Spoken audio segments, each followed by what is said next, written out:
Hello friends, greetings of the day. We are back with the second lecture of this chapter called solid state. Okay, so far we had discussed the properties of crystalline solids and types of crystalline solids. Okay, as we all know that चार type के हमने पढ़े थे ionic solid, molecular solid, covalent solid and metallic solid. Okay, so some of you had this doubt regarding metallic bond. आप लोगों ने मुझे पूछा था, तो let's explain you metallic bond first, उसके बाद हम आगे पढ़ेंगे, ठीक है। सो अगर मेटालिक बॉन्ड की बात करें भाई लोग, तो वापस से एक कंसेप्ट याद रखो, मेटालिक बॉन्ड किनके बीच में बनता है, पहले ये सोचो। मेटल्स के बीच में बनता है, ठीक है। अच्छा, अब बनता कैसे है, क्या होता है, वो बताता हूँ। सो अगर मेटल देखो तो भाई मेटल के अंदर जो वैलेंस इलेक्ट्रॉन्स होते हैं, उनका काम क्या होता है, मेटल का इलेक्ट्रॉन लूज करने का। तो जब मेटल के क्रिस्टल्स बनते हैं तो मेटल में से इलेक्ट्रॉन निकलते हैं बाहर, और जैसे ही इलेक्ट्रॉन बाहर निकले तो अंदर क्या बचेगा, पॉजिटिवली चार्ज आयन, है ना। तो अब ये पॉजिटिवली चार्ज आयन जब बचेगा तो क्या होगा, बाजू वाले एटम, जो बाजू वाले पार्टिकल के इलेक्ट्रॉन को पुल करेगा अपनी तरफ। तो हो क्या रहा है, इलेक्ट्रॉन निकलता है, चला जाता है, और पीछे क्या रह जाता है, पॉजिटिवली चार्ज आयन। तो हो क्या रहा है, यहाँ पे जो इंटरेक्शन है, जो फोर्स ऑफ इंटरेक्शन है, वो किसके बीच में हो रहा है, पॉजिटिवली चार्ज आयन और मोबाइल इलेक्ट्रॉन। तो ये जो फोर्स है, ठीक है, ये जो फोर्स है, इंटरेक्शन है किसके बीच में, पॉजिटिव चार्ज आयन और इलेक्ट्रॉन के बीच में। इस फोर्स को बोलते हैं एक बॉन्ड, जिसे हम कहते हैं मेटालिक बॉन्ड। तो ये बॉन्ड मेटल्स के क्रिस्टल को एक साथ पकड़ के रखता है, एंड देयरफॉर मेटालिक सॉलिड बनता है। तो मेटालिक सॉलिड का बॉन्ड कैसे बनता है, it is between the attraction, it is the attraction between the cation and a mobile electron, है ना। it is a attraction between cation and a mobile valence electron, you can say। समझ में आ रहा है क्या बोल रहा हूँ, ओके फाइन। सो फुली समझ में आ गया होगा अब क्या होता है मेटालिक बॉन्ड। मेटालिक बॉन्ड किससे कैसे बनता है, कैटायन और जब इलेक्ट्रॉन, मोबाइल इलेक्ट्रॉन एक दूसरे को अट्रैक्ट करते हैं तो जो बॉन्ड बनता है उसे हम मेटालिक बॉन्ड बोलते हैं। Now let us move ahead. तो भाई आज का जो चैप्टर है, चैप्टर बोल रहा हूँ, जो टॉपिक है डिस्कस करने में, सॉरी, वो बहुत मस्त है, मजेदार टॉपिक, ठीक है। यहाँ पे आपका विजुअलाइजेशन अच्छा होना चाहिए, तगड़ा होना चाहिए, मजा आएगा। फिर उसके बाद अगर हम उसके बाद देखेंगे, अगर आपका विजुअलाइजेशन तगड़ा है तो फिर आपको मजा आएगा आगे पढ़ने में भी। ओके, तो टू स्टार्ट विद दिस, सबसे पहला काम हम करते हैं, do you see this first topic जो आज हम डिस्कस करने वाले हैं। Okay, so the name of the topic is crystal system. Okay, क्या करने वाले हैं हम, क्रिस्टल सिस्टम की बात करने वाले हैं। क्रिस्टल सिस्टम होता क्या है, ओके, या फिर क्रिस्टल स्ट्रक्चर क्या होता है वो देखते हैं। जैसे वी ऑल हैव सीन भाई, क्रिस्टल कैसे बनता है हमें समझ में आ गया है लगभग, थोड़ा मोड़ा। क्रिस्टल क्या होता है भाई, है क्रिस्टल क्या होता है, ये अच्छा अगर मैं एग्जांपल दूं आपको, तो अगर समझो एक घर है, ठीक है, एक घर है, तो वो घर कैसे बना हुआ, कैसे बना हुआ बताओ, छोटे छोटे ब्रिक्स से बना हुआ है। तो ये छोटे छोटे ब्रिक्स जो है वो अपने आप को रिपीट करने के बाद एक घर, एक क्यूब बनता है ना। सो वैसे ही भाई क्रिस्टल की अगर मैं बात करूँ, तो जो क्रिस्टल होते हैं वो कैसे होते हैं, वो मतलब एक छोटा सा डब्बा हो गया, उसको क्रिस्टल नहीं बोलते। ये छोटे छोटे यूनिट्स को रिपीटेशन से जो बड़ा क्यूब बनता है, जाइंट स्ट्रक्चर बनता है, उसे हम क्रिस्टल बोलते हैं। अभी क्रिस्टल नेमली बनता कैसे, उसका अरेंजमेंट क्या है, ठीक है। अब जब हम एक कुछ इसमें चीजें होती हैं जिनका नाम है लेटाइस और basis. There are two terms involve in this, lattice and basis. ये टर्म्स बहुत इंपॉर्टेंट है भाई, ठीक है। तो जो सबसे पहला टर्म है, जैसे हम कहते हैं लेटाइस। अब लेटाइस क्या होता है वो सुनो, ठीक है। लेटाइस क्या होता है वो सुनो। लेटाइस बहुत सिंपल सा चीज है दोस्त, बहुत बार आप लोगों ने देखा होगा। लेटाइस का सिंपल मतलब ये समझो कि भाई चटाई, एक चटाई है, हाँ, हवा में उड़ रही है चटाई। या फिर उससे बेटर एग्जाम्पल, अच्छा चलो बात करते हैं, समझो क्लास में बेंचेस रखे हुए हैं, बेंचेस रखे हुए, बेंच पे कोई बैठा नहीं है, समझते हैं क्लास है, वहाँ पे बेंचेस प्रॉपर रेगुलरली अरेंज करके रखे हुए हैं सेम इक्वल डिस्टेंस पे, लेकिन उस बेंचेस पे कोई बैठा नहीं। तो भाई लेटाइस का मतलब सिंपल यही है।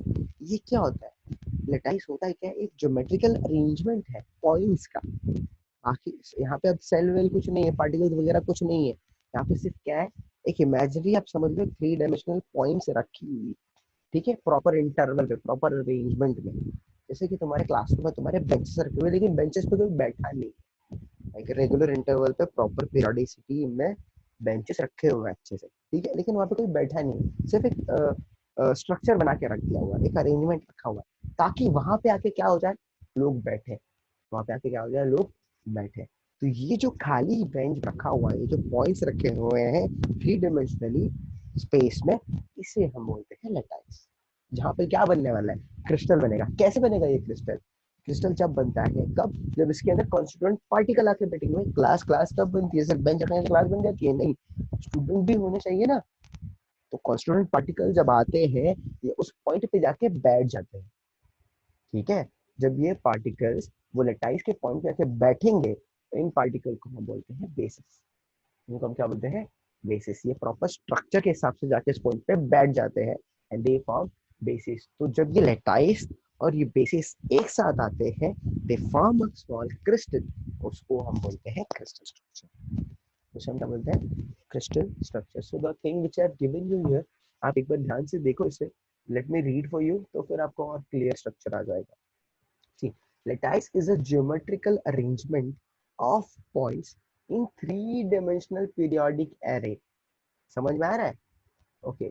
A crystal structure is obtained. Crystal कैसे obtain होता है? By attaching the constituent particle to each of the lattice point. तो हर एक lattice point पे एक particle arrange है।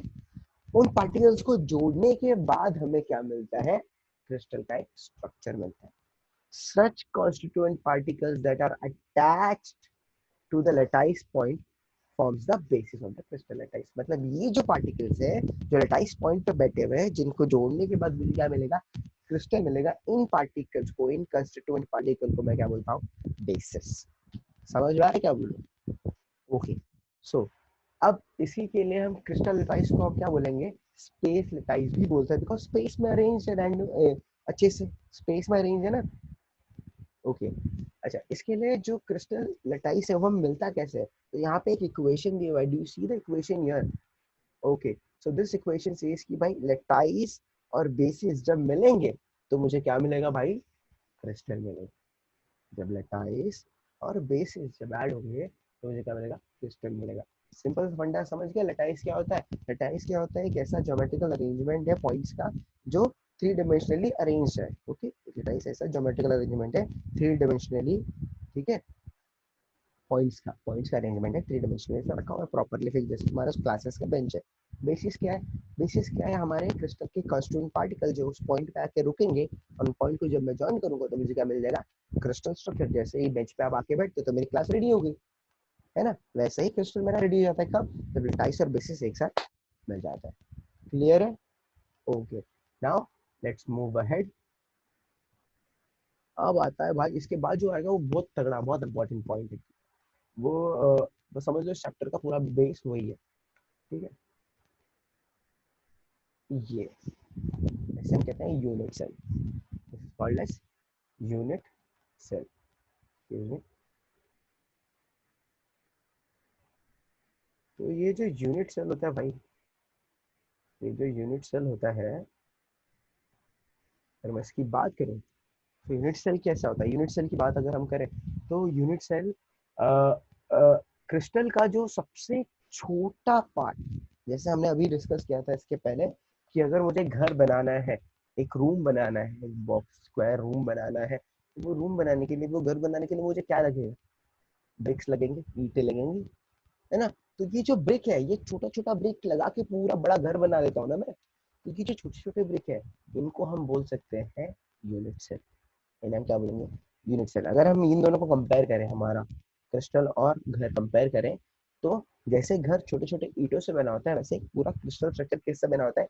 यूनिट सेल से बना होता है, ठीक है। यूनिट सेल से बना होता है।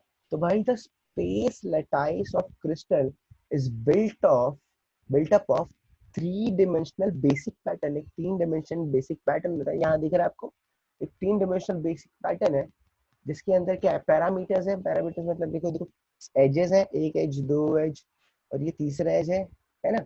एंगल्स है, अल्फा बीटा गामा एंगल है कि नहीं? तो एक थ्री डायमेंशनल बेसिक पैटर्न है, जिसको रिपीट करने, एक के ऊपर एक के ऊपर एक, उसके साइड में प्रॉपर रिपीटेशन के बाद हमें क्या मिलेगा? क्रिस्टल मिलेगा। तो अगर मैं यूनिट सेल की बात करूँ तो सबसे सिंपल डेफिनेशन अगर मैं बात करूँ तो क्या होगा? It is the smallest repeating structural unit of a crystalline solid. अगर एक क्रिस्टलाइन सॉलिड की बात करें तो उसमें जो सबसे छोटा स्ट्रक्चरल यूनिट होगा जो अपने आप को रिपीट करे, उसी को मैं क्या बोलूंगा, यूनिट सेल। ठीक है। और सिंपल भाषा में अगर मैं बोलूं इसको, यूनिट सेल क्या होता है, it is the smallest portion of a crystal lattice which is when repeated in different directions it generates a entire lattice. है ना, एक छोटा सा यूनिट है, जब अलग अलग डायरेक्शन में उसको मैं रिपीट करूंगा तो ये क्या बनेगा, एक पूरा लैटिस क्रिस्टल स्ट्रक्चर बना देगा। इसको हम कैसे कैरेक्टराइज करते हैं, अभी मैंने बोला कि भाई to characterize this we have six parameters, we have six parameters, उसमें से तीन एजेस है और तीन एंगल। एजेस क्या हो जाते हैं भाई, एजेस अगर मैं किसी भी यूनिट सेल की बात करूं तो इसके जो एजेस होते हैं ये या तो म्यूचुअली परपेंडिकुलर होंगे एक दूसरे को, या तो म्यूचुअली परपेंडिकुलर नहीं होंगे। ओके, और इनके एंगल, इनके बीच में जो एंगल होगा वो या तो 90 डिग्री होगा या तो नहीं होगा। है ना। तो भाई अब ये जो एजेस है ये कैसे अरेंज है, ये जो एंगल इन दोनों के बीच में कैसा एंगल है, इस पे डिपेंड होके there are several different unit cells, अलग अलग यूनिट सेल्स बने हैं। ठीक है। तो depending on these six parameters unit cell को हम और कैरेक्टराइज कर सकते हैं और कैटेगराइज कर सकते हैं। तो अगर आप ये देखो, ये सबसे सिंपल बेसिक यूनिट सेल है जिसको हम रिपीट करेंगे अलग अलग डायरेक्शन में प्रॉपर एंगल पे, तो मुझे क्या मिल जाएगा भाई, क्रिस्टल लैटिस मिल जाएगा। Okay fine. Okay let us move ahead then, अगला देखते हैं भाई, अगला क्या है। हाँ, अब हमने जैसे बात की भाई यूनिट सेल की बात ही कर रहे थे, है ना। यूनिट सेल की तो टाइप ऑफ यूनिट सेल अगर मैं देखूं तो देयर आर टू मेजरली, अगर हम बोलेंगे broadly they are classified into two. पहला जो होता है वो सिंपल बहुत प्रिमिटिव टाइप का होता है। ठीक है। और जो दूसरे होता है, दूसरा होता है उसको हम बोलते हैं सेंटर्ड यूनिट सेल। क्या बोलते हैं, सेंटर्ड। और सेंटर्ड यूनिट सेल के अंदर भी अलग अलग यूनिट सेल्स हैं, लेकिन पहले हम प्रिमिटिव की बात करते हैं, बाद में सेंटर की बात करेंगे। ठीक है। ओके सो मैं प्रिमिटिव की बात करता हूँ तो भाई अगर मैं देखूं टोटली, अगर मैं यूनिट सेल की बात करूँ तो मेरे पास अभी चार है, आपके बुक के हिसाब से मेरे पास चार है, जिसमें से एक जो है वो अलग क्लासिफाई होता है जिसको हम प्रिमिटिव या सिंपल यूनिट सेल बोलते हैं, और बचे हुए तीन अलग में जाते हैं जिसको हम बोलते हैं सेंटर्ड यूनिट सेल। ओके, तो पहले हम प्रिमिटिव और सिंपल की बात कर लेते हैं। तो प्रिमिटिव सिंपल की बात करूं तो मैं, अगर आप देखो प्रिमिटिव सिंपल की बात करूं तो यहाँ पे एक स्ट्रक्चर जो दिख रहा है आपको, एक 3D स्ट्रक्चर, जिसमें आप क्या देख सकते हो, देयर इज अ क्यूब जिसके अंदर एक, दो, तीन, चार, 5, 6, 7 and 8. There are 8 particles at the corners. है ना, 8 कंस्टिट्यूएंट पार्टिकल्स है, वो भी कहाँ पे, सिर्फ और सिर्फ कॉर्नर में है। तो अगर मैं सिंपल यूनिट सेल की बात करूँ, प्रिमिटिव यूनिट सेल की बात करूँ, तो यहाँ पे जो पार्टिकल्स है वो सिर्फ कॉर्नर में है। सो अगर मैं आपको इसका एक 3D विजुअलाइजेशन दिखाता हूँ, सो देखिए ध्यान से देखो, इसको क्लियरली देखो तो आपको क्लियर समझेगा। See this, let me rotate it. Okay, so do you see, if I'm rotating it आपको एक प्रॉपर दिख रहा है स्ट्रक्चर, है ना। तो ये भाई एक यूनिट सेल है, ये क्या है, सिर्फ एक यूनिट सेल। ओके, अब एक्चुअली ये ऐसा होता नहीं है, ये ऐसा होता है, वो तो आपको सिर्फ रिप्रेजेंट करना था। Actually it is like this, एक पार्टिकल्स ऐसे एक दूसरे को टच करते हैं, समझ में आ रहा है, और क्यूब बनाते हैं। अगर आप इसको ध्यान से ऑब्जर्व करो हर एंगल से, यू सी सारे टच कर रहे हैं एक दूसरे को। Okay, now because of this, because of this touching, अभी ध्यान से देखना दोस्त, अगर एक यूनिट सेल की बात करूं तो एक यूनिट सेल का एक एटम जो है ये वाला, ये एक एटम ऐसे 8 यूनिट सेल के साथ जॉइंट होता है। मतलब भाई ये अकेला सिर्फ एक यूनिट सेल के साथ नहीं है, ये जो बंदा है, ये जो पार्टिकल है, ये सिर्फ एक यूनिट सेल को अटैच नहीं है, इसके ऊपर भी एक यूनिट सेल होगा, इसके इस साइड भी एक यूनिट सेल होगा, इस बगल भी यूनिट सेल होगा, पीछे भी एक यूनिट सेल होगा। तो भाई ये जो एटम है, एक एटम ऐसे 8 यूनिट सेल के लिए कंट्रीब्यूशन करता है। समझ रहा कितना दिलदार आदमी, मतलब भाई बेचारा एक आदमी 8 जन को संभाल रहा है, 8 घर पे जाकर 8 यूनिट सेल कंट्रीब्यूट कर रहा है। तो मतलब अगर बात करें तो एक यूनिट सेल में इसका कंट्रीब्यूशन कितना होगा, 1/8। एक यूनिट सेल में इसका कंट्रीब्यूशन कितना होगा, 1/8। तो हर कॉर्नर पार्टिकल की अगर बात कर लूं, जितने भी कॉर्नर पार्टिकल है वो क्या करते हैं, कॉर्नर पार्टिकल अकेला पूरे एक यूनिट सेल को नहीं बनाता, वो 8 यूनिट सेल्स बनाता है, वो अपने आप को 8 यूनिट सेल्स के साथ क्या करता है, शेयर करता है। इफ यू सी दिस, अभी आपको और क्लियर होगा। देखो तो मैंने क्या बोला भाई, अब एक यूनिट सेल क्या कर रहा है, एक अगर पार्टिकल होगा वो कितने एनर्जी शेयर करेगा, 8 जन के साथ, कुछ ऐसे। ठीक है, इस पर्टिकुलर यूनिट सेल में उस पार्टिकल का सिर्फ कितना पार्ट आया, 1/8 पार्ट आया। एक यूनिट सेल बनाने में उस पार्टिकल का कितना पार्ट आ रहा है, सिर्फ 1/8 पार्ट आ रहा है। डू यू सी दिस, देख पा रहे हो ना? हाँ, see this is how it looks. So क्या हो रहा है भाई, देखो यहाँ पे कॉर्नर्स के जो एटम है जिनका 1/8 पार्ट हमारी यूनिट सेल में आया हुआ है, वो एक दूसरे को क्या कर रहे हैं, टच कर रहे हैं। यहाँ पे टच कर रहा है, एक यहाँ पे टच कर रहा है, देखो, फिर यहाँ पे टच हो रहा है, यहाँ पे, so they are all touching each other and they are at the corner. Okay, and each particle is contributing 1/8 part of it for a unit cell. Okay, are you getting it? समझ में आ रहा है, clear है ना भाई? हाँ, चलो simple का तो हो गया, सिंपल प्रिमिटिव तो समझ गए। अब बात करते हैं सेंटर्ड वाले की। तो सेंटर्ड की अगर मैं बात करूँ तो मेरे पास ऐसे तीन है। सेंटर्ड की बात करूँ तो मेरे पास ऐसे कैसे तीन है। पहला वाला है उसे हम बोलते हैं बॉडी सेंटर, दूसरा वाला जो है उसे हम बोलेंगे फेस सेंटर, और तीसरा वाला जो है उसे हम बेस सेंटर्ड या फिर एंड सेंटर भी बोलते हैं। डिस्कस करते हैं आगे, ठीक है, let us discuss. Okay, see this is called as body centred unit cell. Body centred unit cell का मतलब समझो दोस्त। अभी प्रिमिटिव और सिंपल यूनिट सेल देख लिया ना हमने, तो अगर मैं प्रिमिटिव सिंपल यूनिट सेल में देखूं और इसको कंपेयर करूं, तो देखो ये भाई लगभग सिमिलर ही है, बस इसमें एक और एडिशन आ गया है, कॉर्नर एटम्स तो है ही, साथ ही साथ इसके सेंटर के अंदर, पूरे क्यूब के अंदर जो सेंटर है वहां पे एक अलग पार्टिकल आके बैठ जाता है। पूरे बॉडी के अंदर एक पार्टिकल आके क्या हो जाता है, बैठ जाता है। इसके लिए इसी का नाम है body centred unit cell. So in this type of unit cell, one constituent particle is present at the center of its body. In addition to this, corner particles. So let me show you the visualization of this. तो आपको और clear होगा concept. Okay, observe it carefully guys, ध्यान से देखो। If I am rotating it, can you see, उसको centre में दिख रहा है, वो पूरे सेंटर में, वो फेस पे नहीं है, स्ट्रक्चर के सेंटर के अंदर है। That is why it is called as body centred. If I zoom it, okay, this is how it actually looks.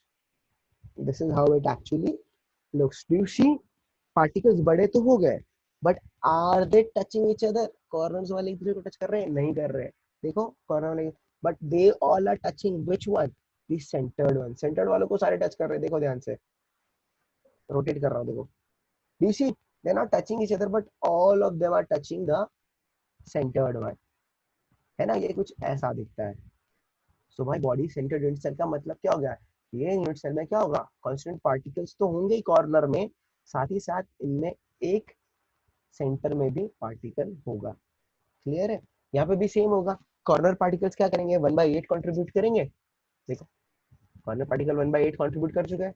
Centre वाला तो भाई किसी के कंट्रीब्यूट करेगा, वो तो एक यूनिट सेल का पूरा ही है ना, वो मेरा ही है, तो वो सिर्फ मुझे देगा।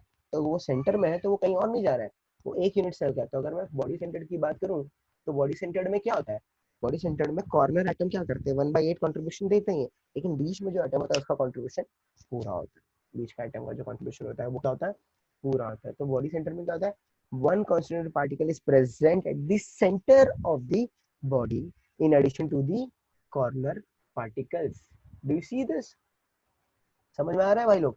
देखो ये कॉर्नर पार्टिकल्स इसके साथ टच है, लेकिन ये भाई किसी बाहर की यूनिट सेल का टच नहीं है, कॉर्नर पार्टिकल भले से हो। क्लियर है भाई, बॉडी सेंटर समझ में आ गया है ना? अगर बॉडी सेंटर समझ में आ गया तो फेस सेंटर भी समझ में आ जाएगा, वो तो और इजी है। फिर चलो फेस सेंटर समझते हैं।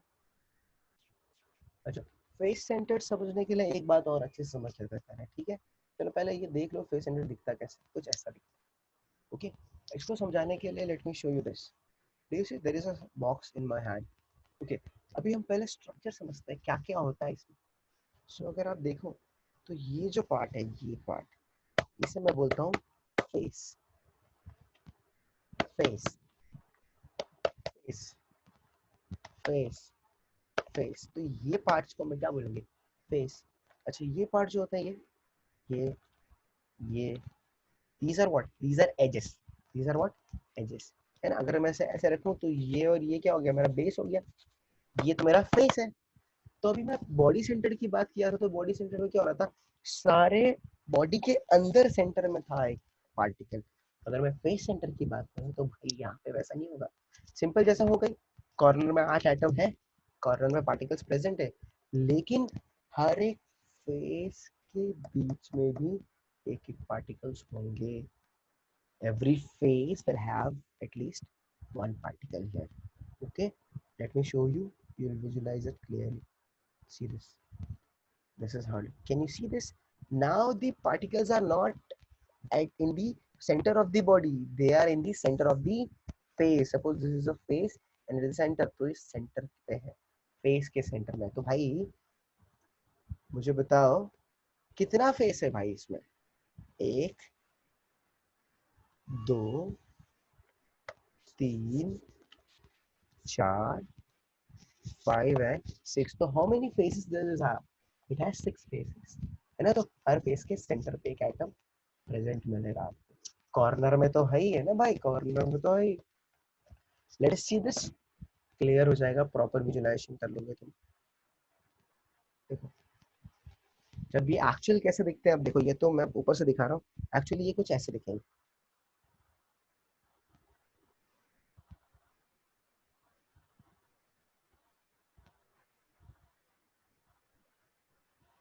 This is how they will look. Late me rotate it and show you. देख रहे हो?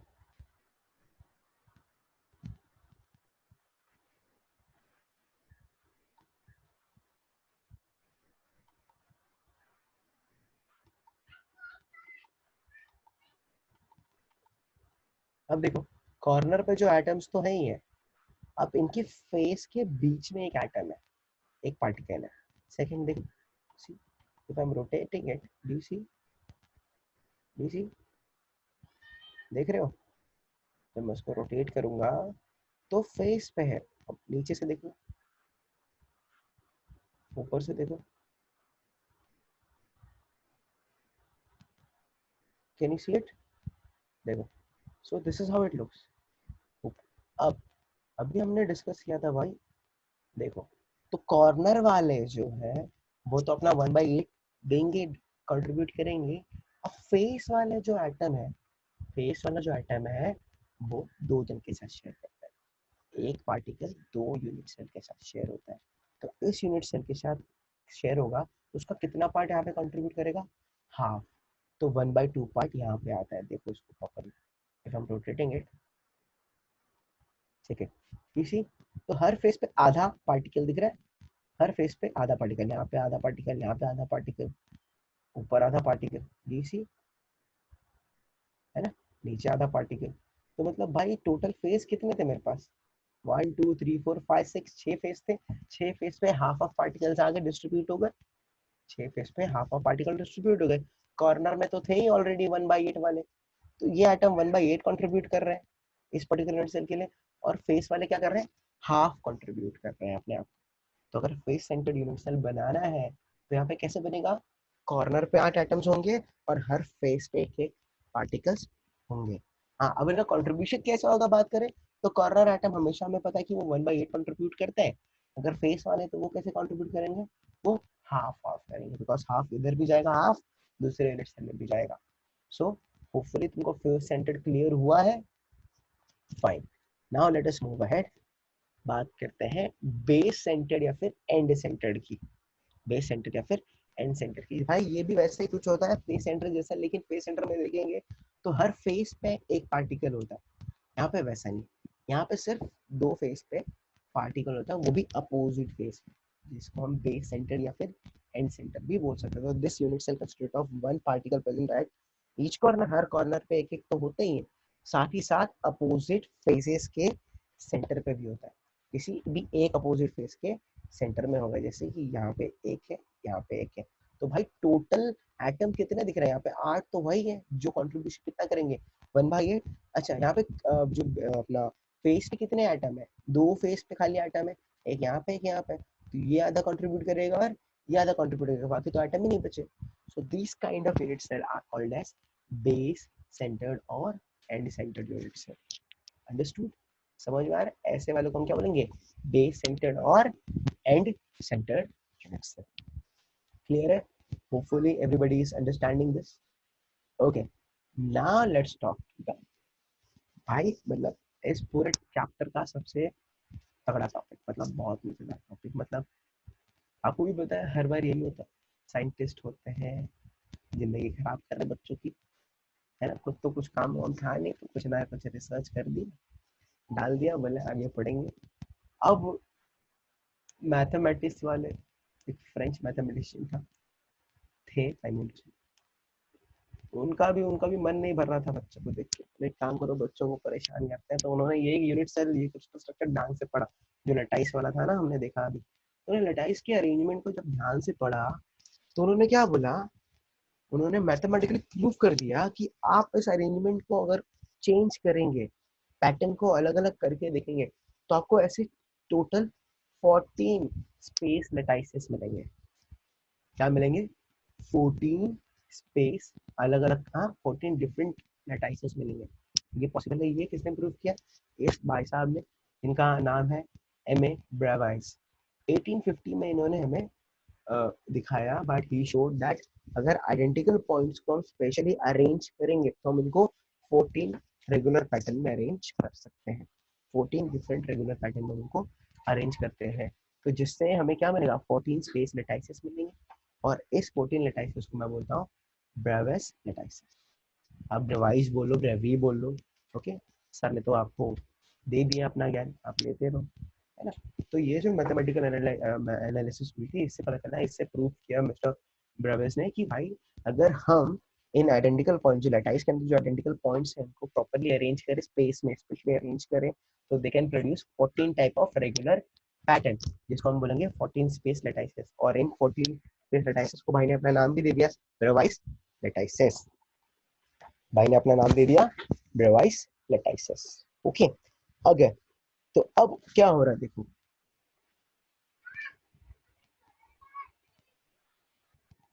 अगर आप ध्यान से देखो ब्रेवाइस लेटाइसिस को, तो अगर हर एक पॉइंट लेटाइस का जो होता है, लेटाइस का हर एक पॉइंट को हम बोलते हैं लेटाइस साइट या फिर लेटाइस पॉइंट। हर एक लेटाइस हमने देखा ना, क्या होता है, ये एक अरेंजमेंट है पार्टिकल्स का, आइडेंटिकल पार्टिकल्स का। तो हर एक पॉइंट को मैं बोलूंगा लेटाइस पॉइंट या फिर लेटाइस साइट। और हर एक पॉइंट क्या रिप्रेजेंट करेगा, उस पर तो बेसिस आके बैठने वाला है ना, याद तो हर एक पॉइंट क्या रिप्रेजेंट करेगा?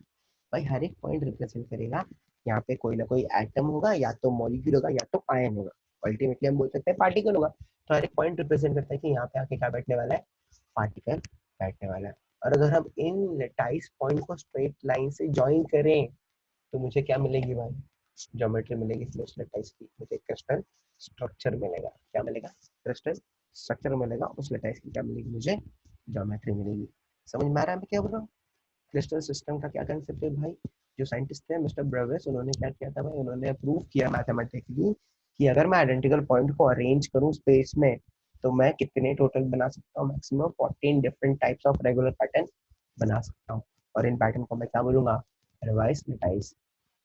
ओके। और क्या बोला इन्होंने भाई? हर एक पॉइंट पार्टिकल का, उस जो लेटाइस का हर एक पॉइंट है, उसमें उस पॉइंट को बोलूंगा लेटाइस पॉइंट या लेटाइस साइट। और उस लेटाइस पॉइंट या लेटाइस साइट पे कौन आएगा? पार्टिकल्स आएंगे। अब वो पार्टिकल्स क्या हो सकते हैं? या तो एटम होगा, या तो मॉलिक्यूल होगा, या तो आयन होगा। और इन पार्टिकल्स को, इन पॉइंट्स को जब मैं स्ट्रेट लाइन से ज्वाइन करता हूँ, तो मैं क्या बना सकता हूँ? ज्योमेट्री लेटाइस बना सकता हूँ। उस लेटाइस की ज्योमेट्री बना सकता हूँ, क्रिस्टल की ज्योमेट्री आपको दिखा सकता हूँ। क्लियर है? समझ में आ रहा है ना?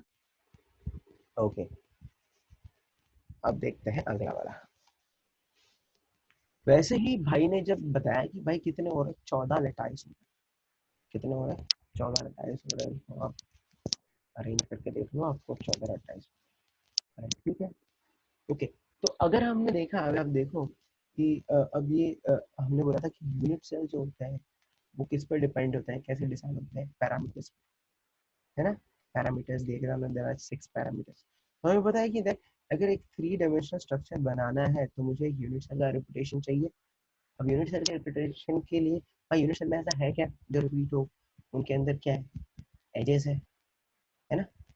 तो उनके अंदर एजेस है, जो एजेस है उनको हम वेक्टर बोल सकते हैं।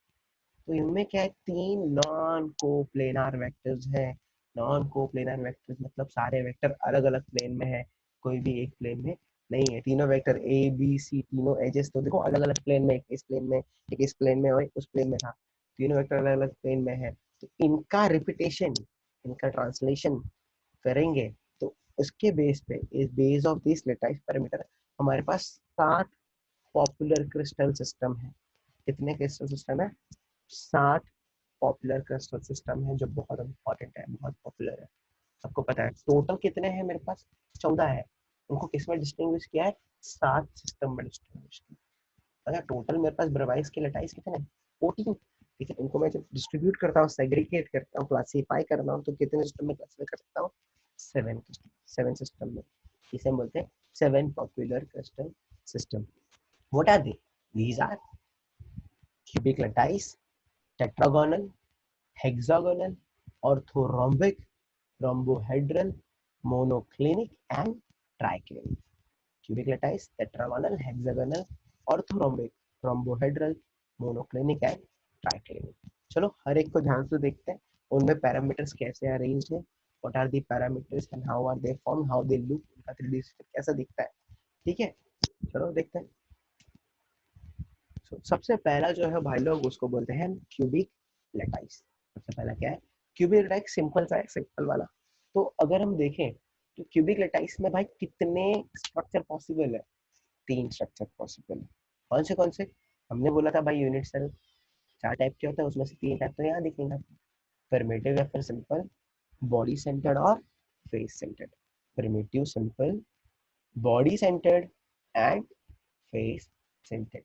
तो भाई क्यूबिक लेटाइस में कितने टाइप के लेटाइस पॉसिबल है? 3 की टाइप के क्यूबिक लेटाइस पॉसिबल है। अगर मैं उन 14 में से देखो तो 3 तो यही आ गए।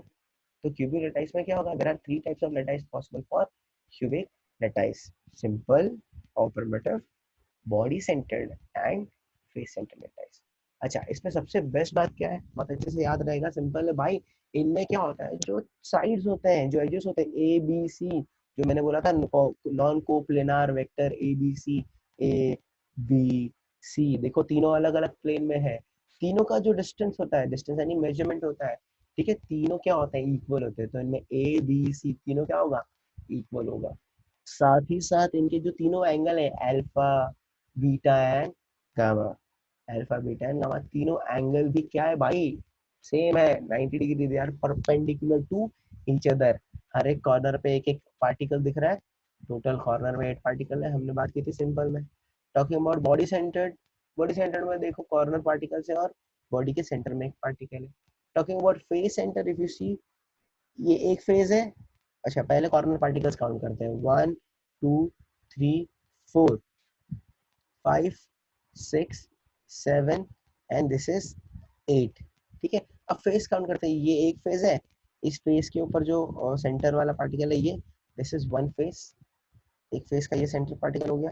ओके, अब अगर आप ये फेस देखो, ये फेस देखो, इस फेस का ये है, ठीक है नहीं? तो मैं ड्रॉ करके दिखाता हूँ। अगर आप देखो,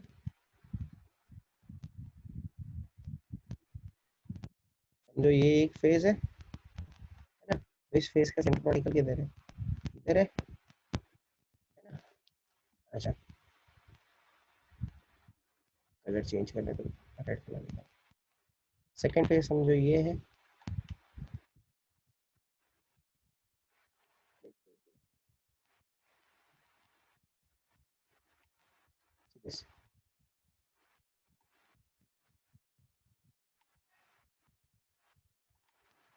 फिर फर्स्ट फेज है ना? फर्स्ट फेज है, ठीक है। अच्छा, इसका सेंटर पार्टिकल किधर होगा भाई? इसका सेंटर पार्टिकल किधर है? ये फेस है तो इसका सेंटर पार्टिकल किधर होगा? इसी, है ना? थोड़ा सा नीचे हो गया ना, एक मिनट।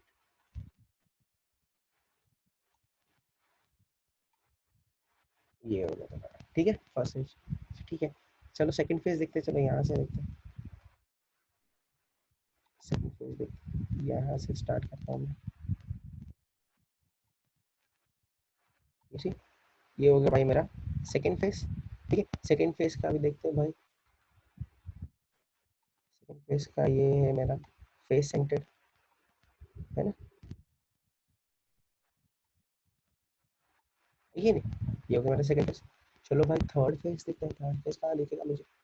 चलो ये मेरा थर्ड फेस यहाँ पर है,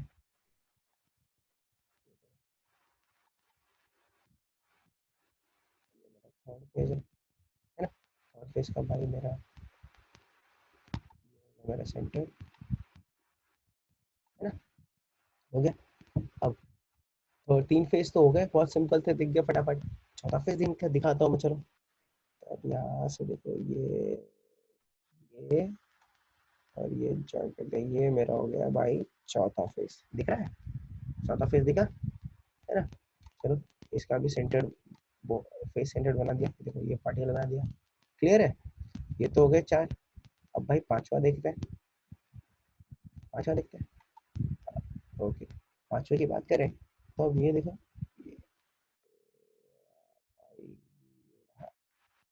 देखा, ये है मेरा पांचवा, देखा ये पांचवा, पांचवा फेस दिखा ना। ओके, पांचवा फेस में ही बना देता हूँ, ये मेरा फिफ्थ फेस आ गया। ओके, अब बचा सिक्स। भाई इसके पीछे भी तो एक है, ये वाला, देखो दिखाता हूँ वापस से। अगर मैं कलर चेंज कर लेता हूँ तो आपको और क्लियर होगा, ब्लैक में। देखो पीछे वाला जो था, ये था ना भाई, ये ये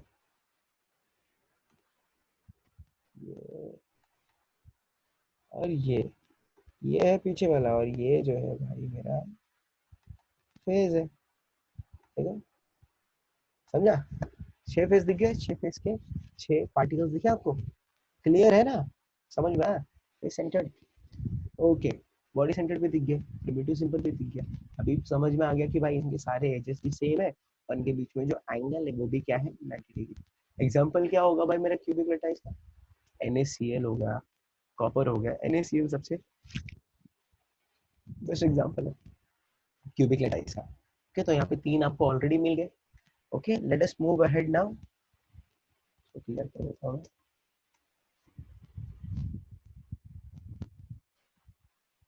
okay, let's move ahead and come down to second one, that is tetragonal. अगर दूसरे की बात करूँ तो सेकंड वन इज टेट्रागोनल, ये है मेरा टेट्रागोनल। टेट्रागोनल की बात करते हैं तो देखो भाई, टेट्रागोनल में कितने स्ट्रक्चर पॉसिबल है, दो।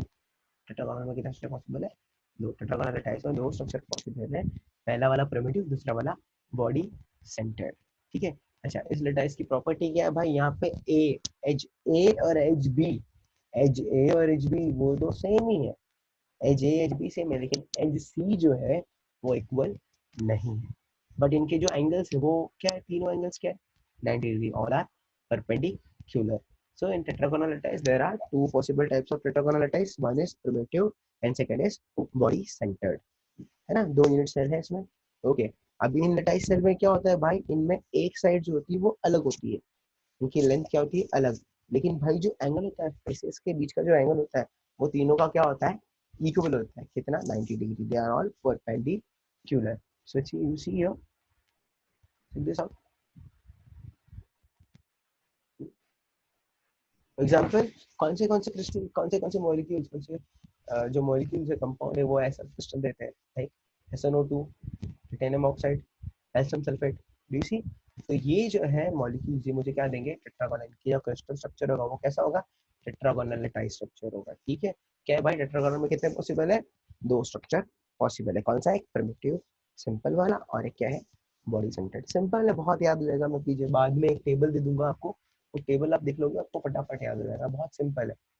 Okay, now let's come back second to the third one. Okay, third one is hexagonal lattice. ये क्या है, हेक्सागोनल लेटाइस।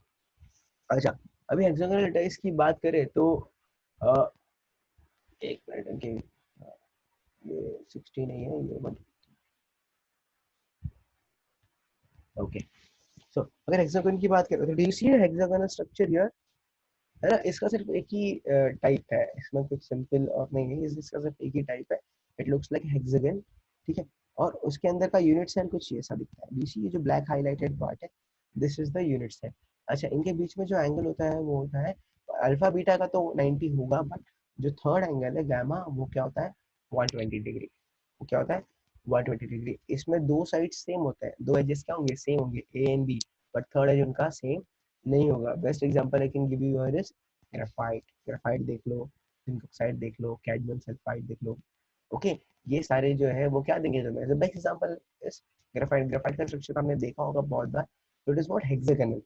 ओके, तो हेक्सागोनल में सिर्फ कितना टाइप है, एक ही टाइप है, ठीक है। इसका एक साइड क्या होता है अलग होता है लेंथ में बाकी दो साइड से, और इनका जो फेसेस के बीच का एंगल होता है एक एंगल होता है 120, बाकी दो एंगल जो होते हैं वो 90 90 होता है। Okay, this is called hexagonal lattice. Okay, coming now to the next one, orthorhombic lattice. अब देखो भाई, गॉनल गॉनल वाले हो गए है ना, क्यूबिक हो गया, टेट्रागोनल हो गया, हेक्सागोनल हो गया। अब रोम्बिक की बात, तो ऑर्थोरोम्बिक और एक है जिसको बोलते हैं रोम्बोहेड्रल। अच्छा, ऑर्थोरोम्बिक की बात करें तो भाई ऑर्थोरोम्बिक में क्या कितने टाइप के पॉसिबल है स्ट्रक्चर, चारों स्ट्रक्चर पॉसिबल है। कौन सा, primitive, body centred, base centred या फिर एंड सेंटर्ड, और फेस सेंटर्ड। ओके, अब यहाँ पे हम बनाते नहीं करेंगे, हमने लास्ट टाइम बना लिया था कि भाई फेस सेंटर्ड कैसा दिखता है। ओके, अच्छा, अब इन तीनों में अगर आप देखोगे चारों में, तो जो फेजेस है जो एजेस है, और तीनों एजेस क्या है डिफरेंट है, तीनों एजेस का जो लेंथ है वो क्या है डिफरेंट है। Therefore a is not equal to b, not equal to c, but if you see the angle alpha, angle beta, angle gamma, तीनों क्या है 90 डिग्री, तीनों क्या है 90 degree. so they do have an equal side but the angle between them are equal to 90 degree. तो orthorhombic lattice का concept क्या है भाई, इसके पास चार लटाइस स्ट्रक्चर पॉसिबल है। कौन सा simple, that is primitive, body centred, end centred and face centred. Do you see चारों स्ट्रक्चर दिख रहा है। एग्जांपल क्या भाई, rhombic sulphur, KNO3 and BSO4, ठीक है, potassium nitride and barium sulphate. समझ में आ रहा है। ऑर्थोरोम्बिक लटाइस में क्या है भाई, चार टाइप है। कितने टाइप के लटाइस पॉसिबल है, चार टाइप के। पहला primitive, the second is body centred, end centred and face centred. और प्रॉपर्टी क्या बोल रहे हैं इसकी भाई, दे हैव अनइक्वल साइड्स बहुत अनइक्वल है उनकी, जो angle between their faces, the angle between their faces are 90 degree. Clear है। Okay, next is rhombohedral. So as we saw in hexagonal, ये भी भाई हेक्सागोनल का एक पार्ट, हेक्सागोनल का एक पार्ट है। रोम्बोहेड्रल भी हेक्सागन का ही एक पार्ट है, ठीक है। उसमें देखो, उसके बीच में अगर आप देखो, यहाँ पे एक यूनिट सेल दिख रहा है, डू यू सी, यहाँ पे बीच में एक यूनिट सेल है। मैं उसको हाईलाइट करके दिखाता हूँ तो आपको और क्लियर होगा। वेट, मैं चलो शिव लगा, चलो ब्लैक कलर से, तो ध्यान से देखना, मैं हाईलाइट कर रहा हूँ, आपको समझेगा ये,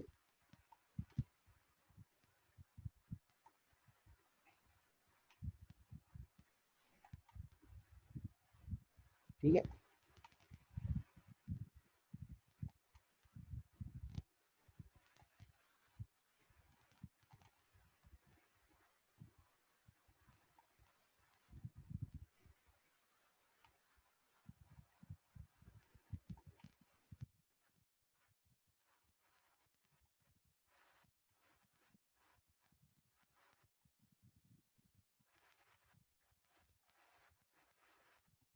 एक क्रिस्टल बना जो टीसीएस यूनिट सेल, ये यूनिट सेल बना है ना, ये यूनिट सेल बना है। ये यूनिट सेल को मैं बोलता हूँ रोम्बोहेड्रल लटाइस। रोम्बस बन रहा है ना, तो भाई इसमें सिर्फ एक ही टाइप पॉसिबल है, ठीक है। इसके सारे साइड जो होते हैं वो इक्वल होते हैं, सॉरी इक्वल नहीं होते हैं, all sides are not equal, all sides are not equal. Wait a minute, it has it has no sides equal, it has no sides equal. हाँ, लेकिन भाई क्या होता है, इसके जो एंगल्स हैं, दो फेस के एंगल सेम होते हैं, बट तीसरा फेस का एंगल सेम नहीं होता। तो दो जो है वो 90 डिग्री होंगे, बट गामा जो है वो 90 डिग्री नहीं होता है ना। तो भाई इसका जो एजेस है ए बी एंड सी तीनों इक्वल नहीं है। और साथ ही में अगर आप बात करें इसके एंगल्स की, तो सिर्फ अल्फा और एंगल बीटा 90 है, बट एंगल गामा 90 नहीं है। ओके, रोम्बोहेड्रल में it also part of hexagonal lattice. Okay, example के लिए क्या ले रहे हैं भाई, you see calcite, calcium carbonate ले लो, सोडियम नाइट्रेट, है ना, फेरस कार्बोनेट। डीसी, ये चीजें हैं, ये इसके एग्जांपल है किसके, रोम्बोहेड्रल लटाइस के। क्लियर है भाई? ओके,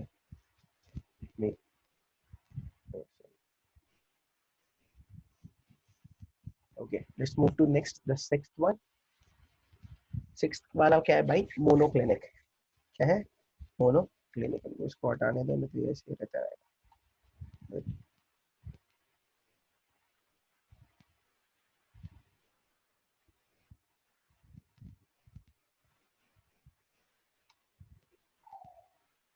इरेज कर देते हैं, चलो इरेज हो गया। Okay, okay, so now coming down to the next one, the sixth one, it is monoclinic latice। Monoclinic lattice की बात करें तो भाई इसमें भी दो टाइप के होते हैं। मोनोक्लिनिक लेटाइस दो टाइप के यूनिट सेल्स दिखाता है। पहला वाला जो है वो प्रिमिटिव सेल, दूसरा जो है एंडी सेंटर्ड या फिर बेस सेंटर्ड। देखो इसके बेस पे क्या है, बेस के सेंटर्ड पे, बेस वाला जो फेस है एक, ये दोनों के सेंटर पे एक एक एटम है, एक एक पार्टिकल है। अच्छा, इनमें भाई साइड्स तो इक्वल होती ही नहीं है ना, साइरो साइड्स जो होती है वो अनइक्वल होती है। और दूसरा क्या, इसमें एंगल, दो एंगल क्या होते हैं वो 90 डिग्री होते हैं, थर्ड एंगल 90 डिग्री नहीं होता। दो एंगल जो होते हैं वो 90 डिग्री के होते हैं, मतलब दो फेस एक दूसरे को पर्टिकुलर होते हैं, लेकिन थर्ड फेस उनसे परपेंडिकुलर या फिर 90 डिग्री पे नहीं होता, वो कुछ अलग ही एंगल बनाता है।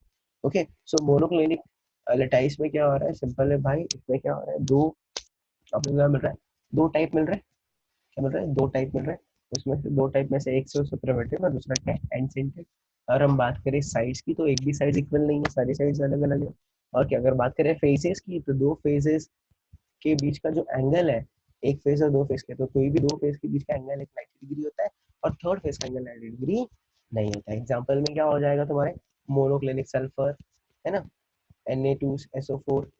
तो समझ रहे हो मोनोक्लिनिक का। Next is triclinic lattice.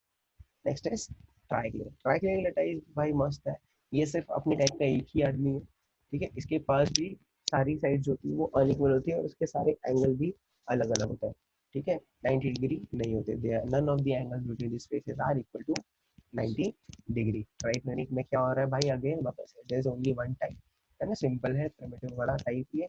And edges पे क्या होंगे, कॉर्नर्स पे क्या होंगे, एक एक पार्टिकल्स होंगे।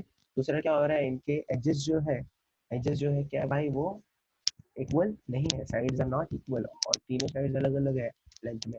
साथ ही साथ इनके एंगल्स भी, अल्फा बीटा गामा, तीनों भी 90 डिग्री एंगल नहीं है और ना ही वो इक्वल है एक दूसरे के। For example if you see potassium dichromate देख लो, P2Cr2 7, कॉपर सल्फेट, है ना, एक्वस कॉपर सल्फेट देख लो, है ना, समझ में आ रहा है।